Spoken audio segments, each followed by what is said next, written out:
ಶುಕ್ರವಾರ ಮುಸ್ಸಂಜೆ ವೇಳೆ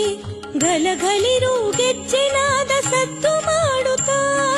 ಶ್ರಾವಣ ಶುಭ ಶುಕ್ರವಾರ ಮುಸ್ಸಂಜೆ ವೇಳೆ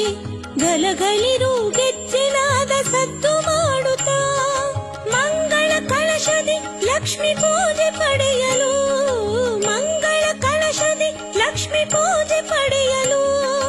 ಸಂಪತ್ತನಿ ಲಕ್ಷ್ಮಿ ತಂದು ಸುರಿದಳು ಸಂಪತ್ತನಿ ಲಕ್ಷ್ಮಿ ತಂದು ಸುರಿದಳು ಭಾಗ್ಯಲಕ್ಷ್ಮಿ ಬಂದಳಮ್ಮ ಬಾಗಿಲು ತೆರೆಯೇ ಭಾಗ್ಯಲಕ್ಷ್ಮಿ ಬಂದಳಮ್ಮ ಬಾಗಿಲು ತೆರೆಯೇ